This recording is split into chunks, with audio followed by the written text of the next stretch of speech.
Welcome to Chapter 10, where psychology meets the body. In this chapter, we'll explore how our thoughts, emotions, and daily habits influence physical health.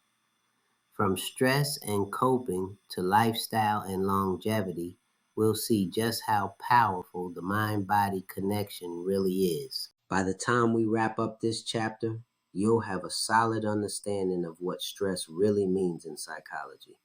Not just feeling frazzled, but what's happening in your mind and body. You'll learn where stress comes from and the main sources that tend to push people's buttons. We'll also walk through the body's built-in stress roadmap, the general adaptation syndrome, and see how it moves through 3 stages when we face challenges. Then, we'll take a closer look at how ongoing stress can wear down the immune system and impact overall health. Finally, we'll explore the good news, the psychological tools and habits that can actually buffer stress, keeping us stronger, calmer, and more resilient in the face of everyday pressures. As we move further into the chapter, we'll get practical, learning how to apply stress management techniques in real life, not just talk about them in theory. Think mindfulness, problem solving, and small daily habits that actually lower tension and boost well-being.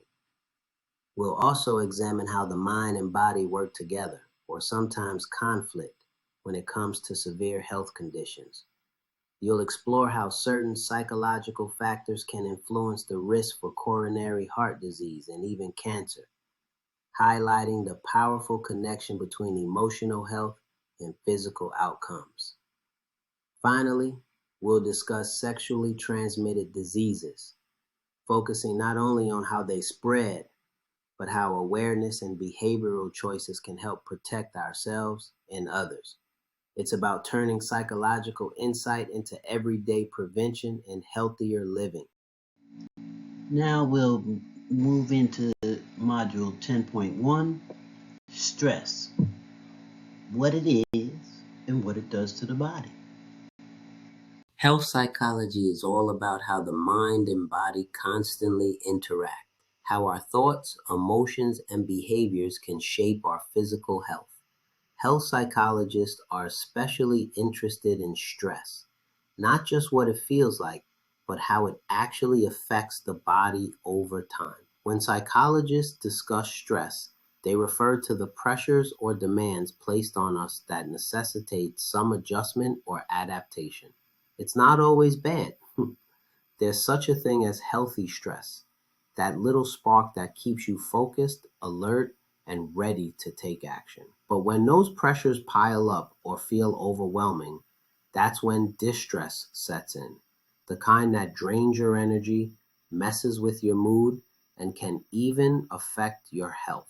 In short, health psychology helps us understand why our emotional and physical worlds are so tightly connected, and what we can do to keep both in balance. When psychologists talk about the sources of stress, they call them stressors. Basically, anything that challenges or pressures us to adapt. Stressors come in all shapes and sizes. Some are everyday hassles such as work deadlines, traffic jams, or trying to balance school and home life. Others are big life events, getting married, having a baby, moving, or losing someone close. And then there are deeper forms of stress like frustration, conflict, or trauma, which can really shake our sense of stability.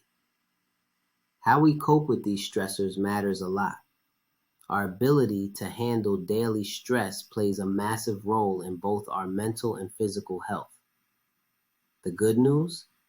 Many people already utilize healthy outlets, such as listening to music, going for a walk, watching a movie, scrolling online in moderation, or spending time with friends and family.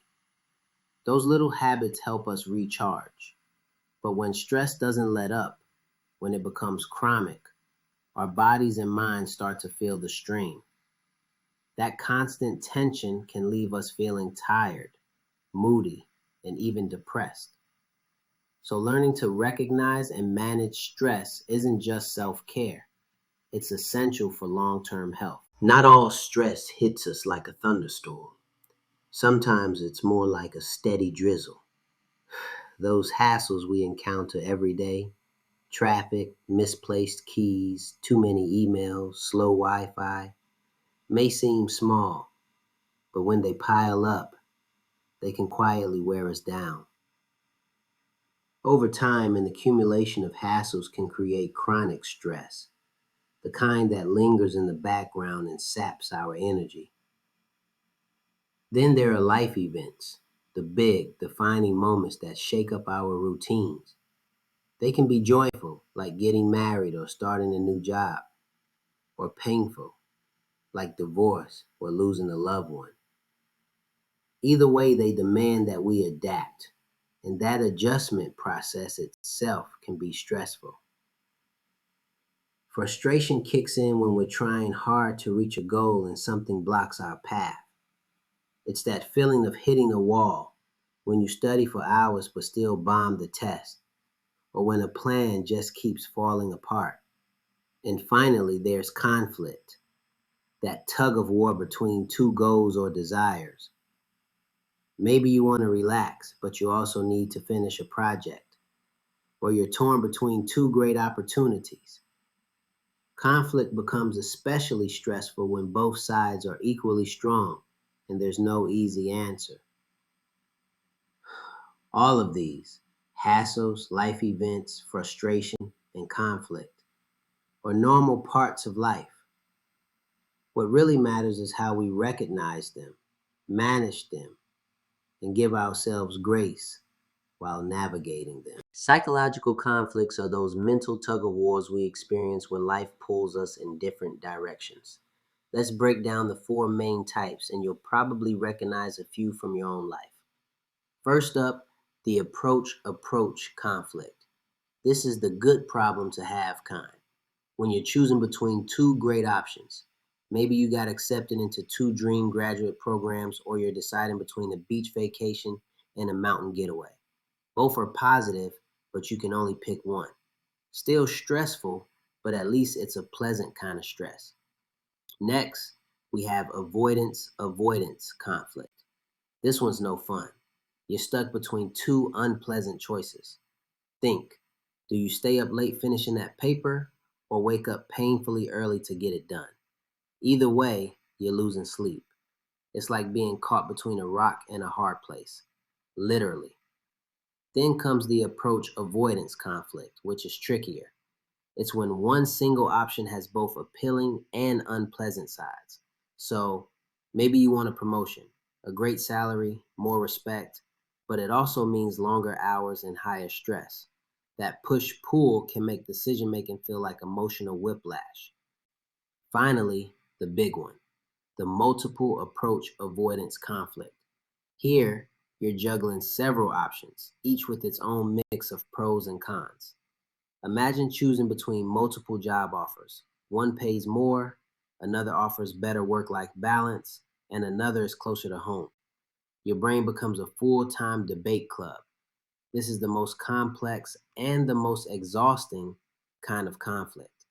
So, while conflict is a normal part of life, recognizing which kind you're in helps you take a step back, weigh your options clearly, and make choices that align with your long term peace of mind.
So when people move to a new country or community, they don't just pack up their belongings.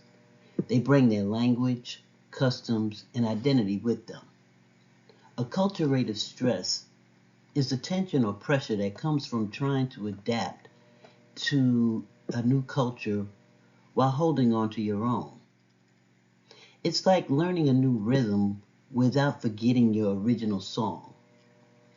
Immigrants and ethnic minority groups often face stressors that go far beyond learning the language or figuring out how things work. There can be economic struggles, racism, and discrimination, all of which takes a real toll on psychological health as well as adjustment. But here's something that's encouraging. Staying connected to one's traditional culture through language, family, food, or community actually can act as a protective buffer. That sense of belonging and identity helps people stay grounded even when the outside world feels unwelcoming. For many, finding balance is key, participating in the mainstream culture while still honoring their heritage. It's not about choosing one over the other, but creating a blended identity that feels authentic and whole. It's that balance where resilience will grow. Okay, let's talk about one of the classic ideas in terms of stress research. Hans Selye's General Adaptation Syndrome, or GAS for short. Now, Selye, he noticed something fascinating. No matter what kind of stress people face, that being illness or loss, deadlines, danger, the body reacted in a similar way. It's like our built in survival system that doesn't care why you're stressed, only that you are. He broke this response into three stages. The first one is the alarm stage. This is when the body will first detect a threat. It's that jolt of energy you feel when something startles you, or when you realize you forgot about an important deadline. Your body flips into the fight or flight mode, and that's when your heart starts racing, your breath is quickening, and your muscles start to tense up. And this is all in preparation for you to either confront the challenge you have or get out of there really fast. Now, if the stress continues, this is when you move into resistance stage, according to Saley. And it's when your body tries to adapt and it'll try to keep functioning even while under the pressure. So you might feel like you're coping, you're getting things done, you're pushing through your body, but your body is working overtime behind the scenes to try to help keep you stable, keep you balanced. Now, with this particular model, it helps for you to understand that stress isn't just in your head. It is actually a full body process. And by knowing how it unfolds, it can help us to be able to manage it better before it takes a bigger toll on us. All right. So far, we've talked about how the body rallies to handle stress. But what happens when the pressure never lets up? That's when we hit what Sally calls the exhaustion stage. It's that final part of the general adaptation syndrome. At this point, the body's been through the fighting a good fight for a really long time. Your energy reserves are going to be now drained. Your immune system will start to weaken. You probably will start to notice fatigue is going to be frequent, illness, mood swings, even physical pain. It's really as if your body is saying, enough already, I need a break. Give me a vacation. Calgon, take me away. I might be really telling you about something really old, but that was the old saying when you wanted to relax your body. However, The stage shows why chronic stress can actually be very dangerous. It leaves us more vulnerable to disease as well as burnout. In this field of psychology, we've noticed that not only does everyone respond to stress in exactly the same way, but there are often behavioral differences between men and women. So women, for example, will tend to respond with what we call the tend and befriend approach. That means they're engaging in more nurturing or connecting type behaviors, like trying to reach out for social support. Whereas with men, they're more likely to show a fight or flight style, and their reacting is going to be with more aggression or withdrawal. Now, of these, there aren't any real hard rules. Everyone's response will still be unique.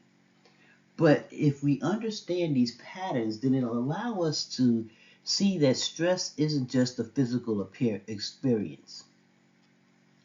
It's deeply shaped by biology, social roles, as well as culture.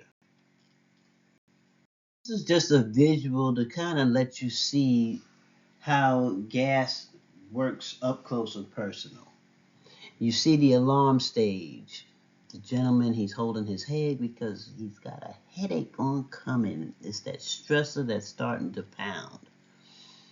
Then it's the resistance in which he's fighting it and he's trying to maintain balance. However, over the long haul and it's continuing, it hasn't let up. The gentleman now moves into the exhaustion stage, in which at this point the body is now kind of weakening, breaking down the immune system. If you catch a cold, you ever caught a cold, you know that once you feel weak, it's like that cold hits you full force. Think of it in that same type of nature. And this is that body's response to stress. Over a long period of time, you will be affected in so many dangerous ways. But let's move on. Now, when we're under stress, our body doesn't just react randomly.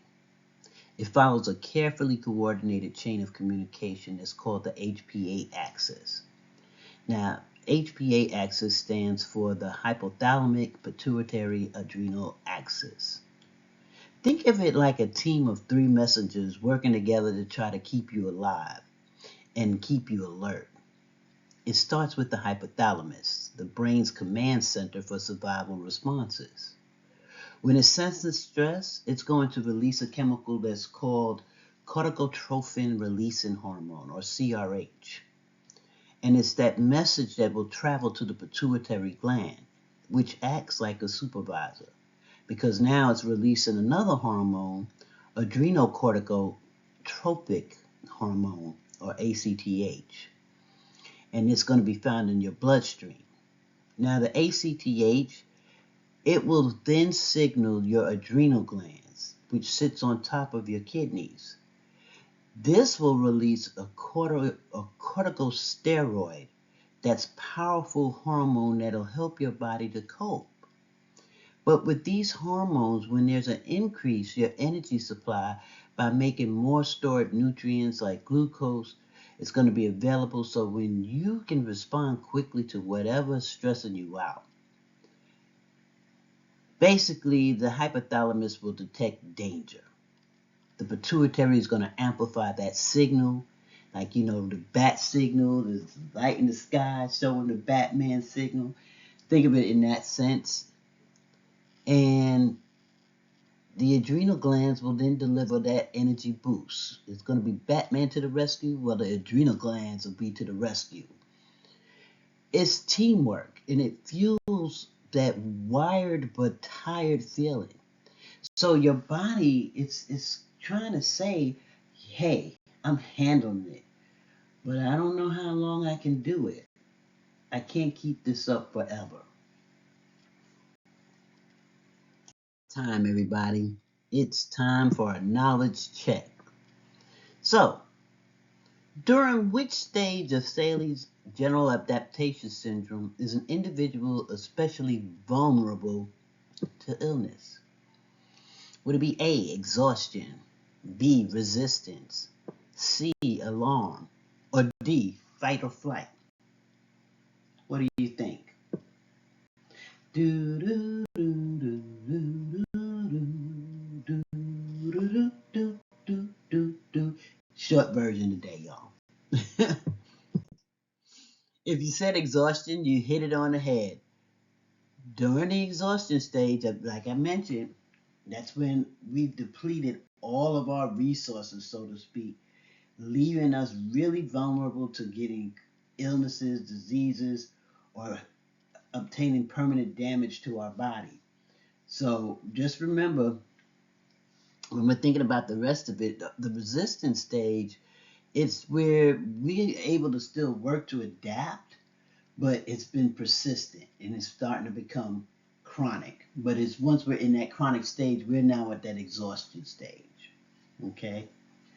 So I just wanted to give you that good old fashioned knowledge check, and I know y'all got that right, and if not, it's okay. Any challenges can be stressful, but we need to learn ways to cope and release it without getting it to affect our bodies. You still how I tied that together?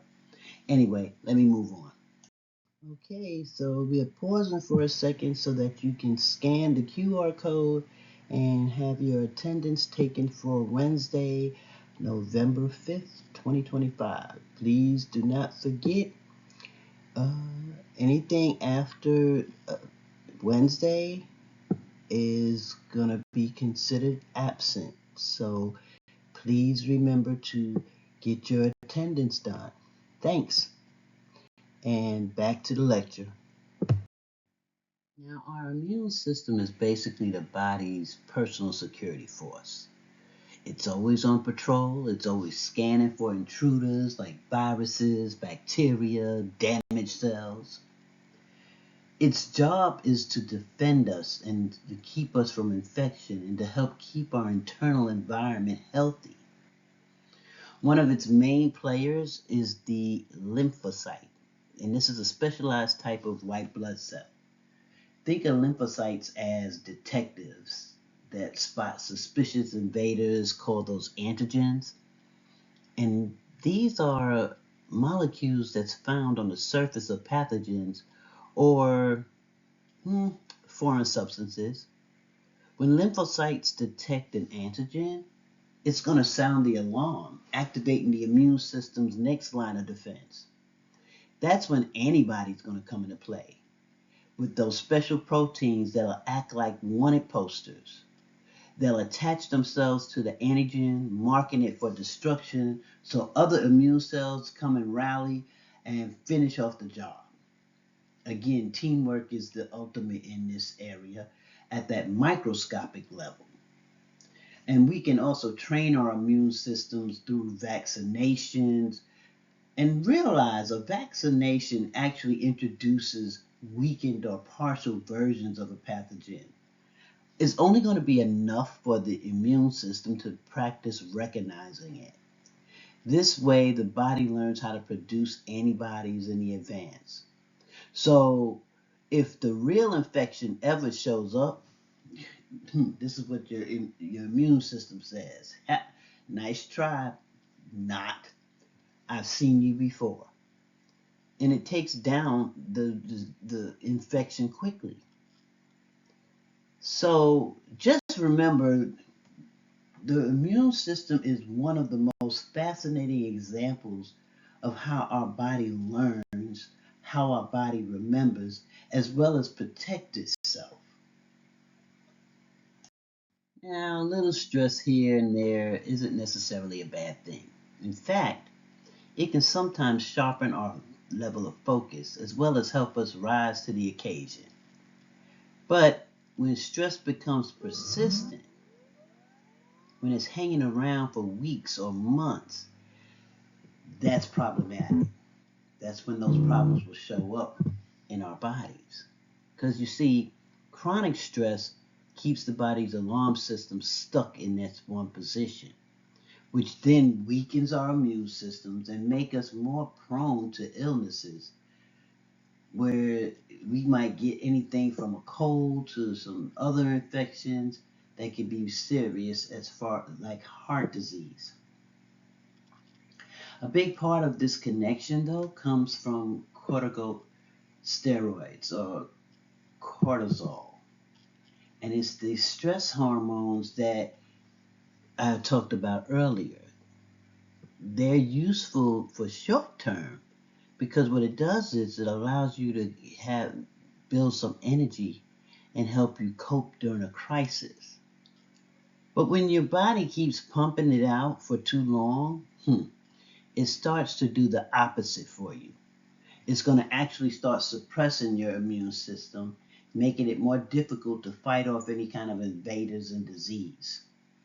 It's like our body is going to be spending so much energy trying to stay alert that it forgets to really protect the gates. Here's something to hope for though. Psychologists have been able to find out that stress management techniques like relaxation training, mindfulness, using CBT or cognitive behavioral therapy actually helps reduce that stress level. So when the mind begins to calm down, our immune system often perks back up again. In other words, learning to be able to manage stress isn't just good for your mood, it's extremely good for your health. All right, so we're almost toward the end of this particular video lecture, but I wanted to point out a couple of other things, such as psychological moderators. Now, what happens here is that with the stress, it is lessened by that impact because of social support, being able to have self-efficacy, knowing how to perceive what to do in terms of control, and being able to predict when it might hit you again, understanding psychological hardiness. And when I say hardiness, it's that automatic, optimistic feeling of feeling good about your circumstances, your situation, and you're content with yourself. Okay? You see the glass half full instead of half empty. Now, understand with social support, this is really a significant area because when you have that kind of support, when you have people standing behind you and willing to help you through situations, it allows you to learn how to cope with the stress. And this in turn allows your immune system to build its strength to fend off any of those kind of infections. Now, I mentioned self-efficacy, and this is more or less self-efficacy is you being confident in who you are, in what you're doing, and knowing that even if you're feeling anxious, that you can pull it back into control again. Therefore, your body doesn't feel it needs to get all this cortisol build up to save you. It's like, nah, she got this. And then again, the psychological hardiness, this is personality traits pretty much, in which you demonstrate commitment, openness to challenges. You have an internal locus of control, meaning that whatever's going on, you look into you being responsible or it happening to you and not of external circumstances. So those are some terms I wanted to make sure you're aware of. These are just some tips and suggestions on how to be able to manage stress a little bit more effectively for yourself. You want to always try to maintain stress at tolerable levels. Remember, we have to deal with some level of stress. There's what we call de-stress and eustress. Eustress is a good thing.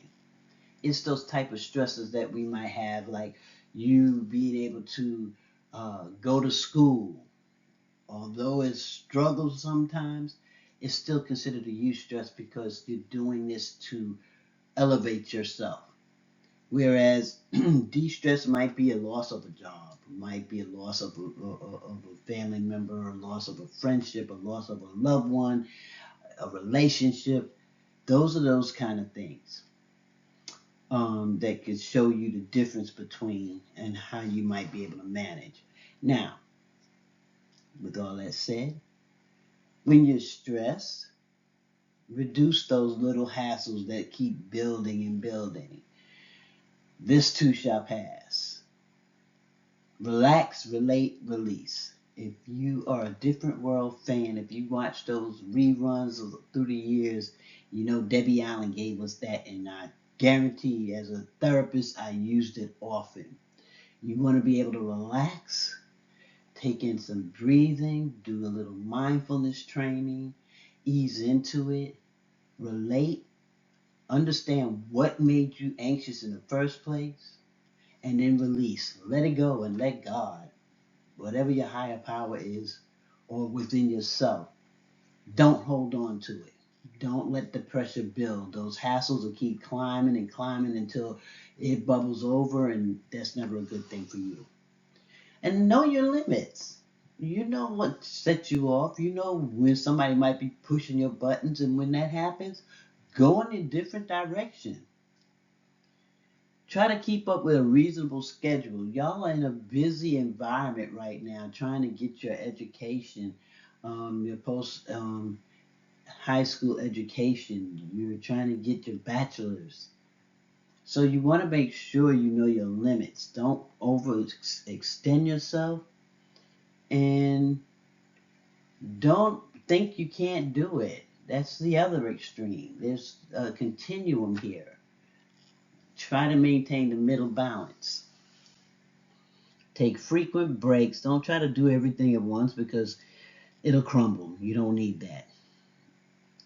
But you do need to create proper time management skills and try to learn how to prioritize those things that's really significant and important compared to those that it actually can wait a little while. So that's just some techniques to kind of help you along the way. Right? You have relaxation skills, like we have what we call progressive muscle relaxation, and that's where you're tensing up each and every part of your body and you're holding it in some tension, and then as you're breathing, you release and you find that your whole body is going woo-sa. It feels nice and light. Do gather information that's going to help you to release the stress. Expand your social support, your social network. Remember to laugh. It's okay. And try to pace yourself in your careers, within your job, so that you don't experience burnout. And replace the negative stress inducing thoughts with more positivity and those type of thoughts that's going to break stress down. Don't stress out. I'm sorry. I know I'm corny, but you get the picture. We are talking about trying to maintain a humorous, kind, nice, polite evening of listening to your video lecture. And I want to wrap it up by giving you just a few more ways to get rid of de-stress. Be active physically. When you're trying to problem solve, you want to take that approach toward it. You want to be behind the wheel in charge. Don't keep those unsettling feelings bottled up like I mentioned before. Let it out because it will bubble up eventually. If you feel you are a type A behavior, take a moment to slow down, stop worrying so much. Because, worrying can be the worst thing in the world. Free yourself from those digital overloads. Just walk away from the computer for a while, y'all. And schedule breaks for yourself and to reward and reinforce your good side of your behaviors that's helping to relieve you from stress. Reward yourself. Do something you haven't done for yourself and see how much it's going to help. All right, so I am stopping here. This will be the end of part one. The next part will be module 10.2. We'll be looking at psychological factors in terms of physical illnesses. On that note, thanks for listening. Be safe. Talk again soon.